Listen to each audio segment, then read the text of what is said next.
শোনো, তবে কত বছর পরে পেয়েছি, তা এতদিন পর আমার মনে পড়লো। তা তুমি যে আমার তোমার বাসায় ডাকলা, আমার বড় জামাইটা কই? আছে, সে ঢাকায় গিয়েছে 2 দিনের জন্য। বুঝতে পারছো? ই, এই এই কে মানে আমার কেন যেন হঠাৎ করে মনে হইতেছিল যে কি যেন ওটা ঘটতেছে। ঠিকই তো। এই তুই তুই কারে কারে নিয়ে ঘরের মধ্যে রমরস করতেছিস কিনা? হ্যাঁ কেউ না, ও এমনি আর কি আসছিল আমার এখানে। মা, মা, কি হয়েছে? আপনি আপনি বাড়িতে থাকার পর আপনার মেয়েগুলো কি করতেছে ছেলেকে? আম্মা, মানে আপনি বাড়িতে থাকার পর মানে সব কি দেখলাম আমি? কে সে কে? ও, এই কথা। ওইটা হলো আমার নয়া জামাই, আমি দেখেছি। আব্বা, আপনার কথা তো আমি আগের কথা কিছুই বুঝতেছি না। কি বলতেছেন আপনি সব? আমার মেয়ে তোমাকে দিয়ে সুখ শান্তি কিছুই পায় না, এই জন্য নয়া জামাইকে দিয়ে সুখ শান্তি সব পায়। তবে শোনো, আমার মেয়ে সুখ ছাড়া আমি কিচ্ছু ভাবতে পারি না। আচ্ছা ঠিক আছে, আপনার মেয়ে সুখ ছাড়া যদি আপনি কিছু ভাবতে পারেন না, তাহলে আমার সংসারে তো থাকার দরকার নাই।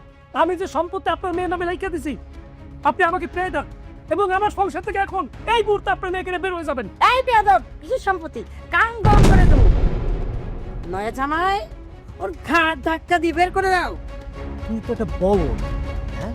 নিজের বড় সম্পত্তি লেখে আবার সম্পত্তি কি নেওয়া যায়? এটা কি মোবাইল পাইছো যে দিলাম আর নিলাম? বলত কোথাকা, তুই সারা দিবেন আমি ফেলবি। বাড়া কেন দিকা, বাড়া কেন দিকা?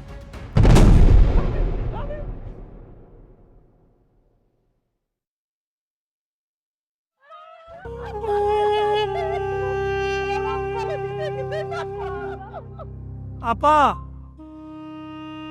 আপা, কে? আমি সজল আপা।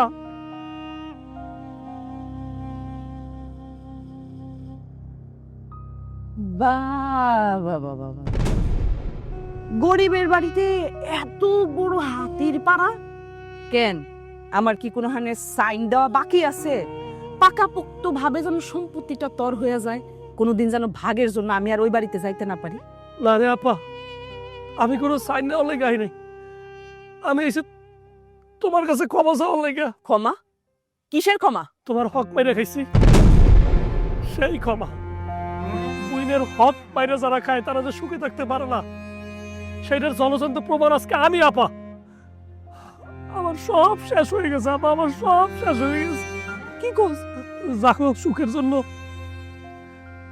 তোমার তোমার বিপদের দিন আমি ভাই হয়ে পাশে থাকি নাই। সেই আমার বউ, আমার শাশুড়ি আমার লাগে বিশ্বাসঘাতকতা করছে আপা।